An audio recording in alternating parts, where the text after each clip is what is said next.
And now to our next report, which is on Sri Lanka. It is more than 2 years since the Aragalaya protest shook Sri Lanka to the core. Aragalaya means struggle in the Sinhala language. The imagery of people storming the presidential palace and hoisting the Sri Lankan national flag amid slogans of Gota, go home. Now, Gota is a nickname of the then president Gotabaya Rajapaksa. He fled the country in the wake of the Aragalaya protests and resigned afterwards. That imagery is still fresh in the minds of many in this island nation of 23 million people. Cut to 2024. The Aragalaya sweeps a bearded 55-year-old son of a labourer into power. Meet Anura Kumara Dissanayake, self-avowed Marxist, leader of the Janata Vimukthi Peramuna Party or the People's Liberation Front, and the Jatika Jana Balavegaya, an alliance of political parties and trade unions. Dissanayake was born on 24 November 1968.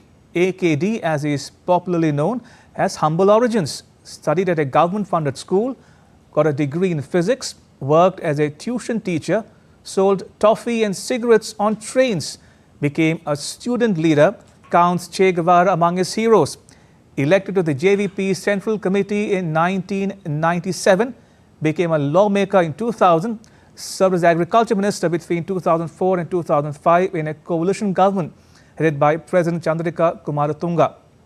He became the leader of J.V.P in 2014 and ran for president in 2019 when he finished third with only 3% of the votes.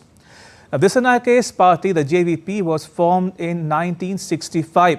It led two rebellions in 1971 and 1987.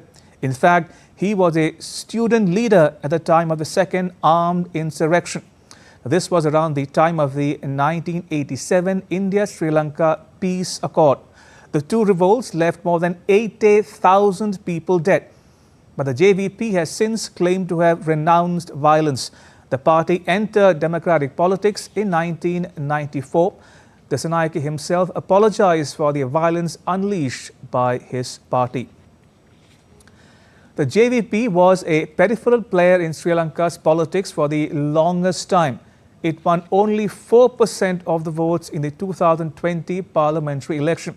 The party has only 3 lawmakers in the 225-member legislature. But Dissanayake's and the J.V.P's popularity soared in the wake of the Aragalaya protests. Now, there are many firsts here. It was the first presidential election since the 2022 economic crisis. Dissanayake is Sri Lanka's first leftist president. He is the first president to win the lowest number of votes, just over 42%. That led to the counting of people's second preference votes. Consequently, it was the first time a second round of counting was held. Dissanayake is also the first political leader who does not belong to the political elite or a political family or dynasty. Many see his win as a breath of fresh air in Sri Lankan politics, a fresh start, a new beginning after years of political and economic tumult. Someone who can restore public faith in politics. But Dissanayake has sought to temper expectations from him. He says he does not have a magic solution to problems. He says, I'm not a magician. I am as common a citizen as any other Sri Lankan. I have strengths and limitations. There are things I know and things I don't. And my responsibility is to be part of a collective effort to end this crisis. There is one dream our people see every new day the sun rises. That is tomorrow will be better than today. However, you and I have both learned for many years that this is just a dream. Opportunism, the greed for power, and authoritarianism have hindered our country's progress. But now we have our final opportunity, which cannot be missed. Let us unite to create a thriving and beautiful country that embraces diversity. Now, Dissanayake retains the common touch. He has ordered the police to reopen 2 roads, the Sir Baron Jayatilake Mawatha and Janadipati Mawatha near the President's house, to the public.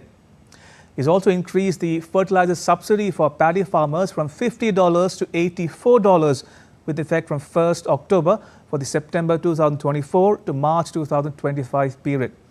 And he has promised to cut taxes, fight corruption and reduce the cost of living. In a televised address on 25th September, Dissanayake spoke about his plans for resuming talks with the International Monetary Fund, the IMF, to advance Sri Lanka's $2.9 billion bailout program. If you remember, Sri Lanka had declared itself bankrupt in 2022. It suspended repayments on $83 billion in domestic and foreign loans. A severe shortfall of dollars spun the country's economy into a deep financial crisis. It led to a shortage of essential commodities such as food, medicines, fuel, and even cooking gas. Inflation soared to a high of 70% in September of 2022. The economic crisis and what led to the people's movement are key indicators that people wanted a change. And that message was very much articulated in 2022 in wanting to see a change in political culture which kind of saw high corruption and nepotism. And that seems to have been captured in the messages and the manifestos that we saw in the NPP and the Anura Kumara Dissanayake campaign slogans. So really it's kind of tapping into what people were feeling in 2022 and really capturing the people's imagination that change is possible with this new formation that is the NPP. Now, Dissanayake softened some of his policies in the past few years. For instance, his NPP alliance now espouses a middle ground. He believes in an open economy and is not totally opposed to privatization. He has vowed to press ahead with the IMF rescue package but modify its terms in order to deliver tax cuts to his people. So in a nutshell, Dissanayake's priorities include 1. Renegotiate a bailout agreement with the IMF and 2. Make austerity measures more bearable for the country's poor. Dissanayake faces a number of key challenges though. First and foremost, economy and growth. Dissanayake will have to ensure the economy returns to sustainable and inclusive growth. He will have to reassure local and international markets and he has to attract investors as well. He also has to help a quarter of Sri Lanka's 23 million population climb out of poverty. Then there are the issues of IMF program and taxation. Dissanayake has to hold discussions with the IMF to reduce taxes and free up public revenue for tax relief and investment. But questions remain. Why is he tight-lipped about his stance on key issues concerning the ethnic Tamil population in the north and east? Does he support the implementation of the 13th Amendment to the Sri Lankan Constitution? The 13th Amendment flows from the India-Sri Lanka Peace Accord of 1987. Among other things, it calls for devolution of police and land powers to the Tamil minority. Next, what will his government's foreign policy be towards India? Or will he allow his predominantly Sinhala political base to get the better of him? And will he allow his ideological moorings to shore up ties with China? Now, India is Sri Lanka's biggest neighbor and China is its largest bilateral creditor. Both India and China are competing for influence in Sri Lanka.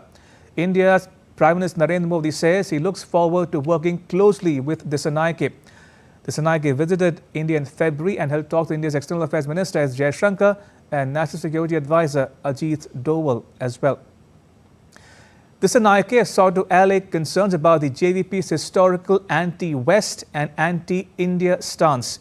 He used his inauguration speech to reject power divisions in the world and pledged to work with all other countries for the benefit of his own.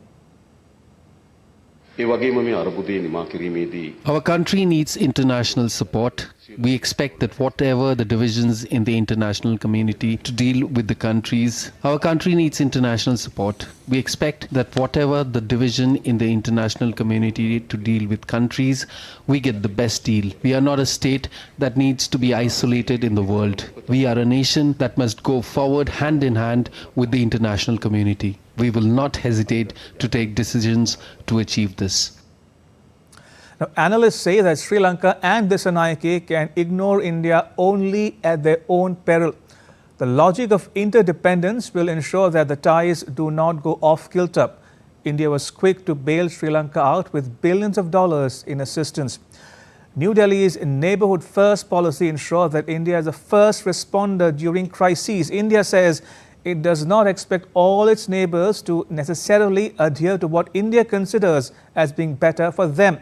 In the real world, countries make their own choices and they find a way to adjust and work together. Dissanayake has called a snap parliamentary election on 14 November. He hopes to ride the wave of approval and consolidate power in parliament because the lack of numbers in parliament has meant that Dissanayake has not been able to name a proper cabinet. Why do I say that? Because he has named Professor Harini Amarasuri as Prime Minister and given her 5 portfolios. Vijitha Herath was given charge of 6 ministries including Foreign Affairs. And Dissanayake has kept key ministries such as Finance, Defence and Energy for himself. Now, if the snap parliamentary election throws up a verdict similar to the presidential poll, then Sri Lanka will have a cohabitation government with a president and prime minister from 2 different parties. Dissanayake needs a minimum of 113 seats to gain control of the parliament, for which he will have to enlist the support of the minorities, including Tamils. The Tamils have not warmed up to him so far. Now, President Dissanayake has his task cut out for him. Can he deliver? Will he be able to balance ideological compulsions, domestic reforms and geopolitical pulls and pressures? We'll know in the months ahead.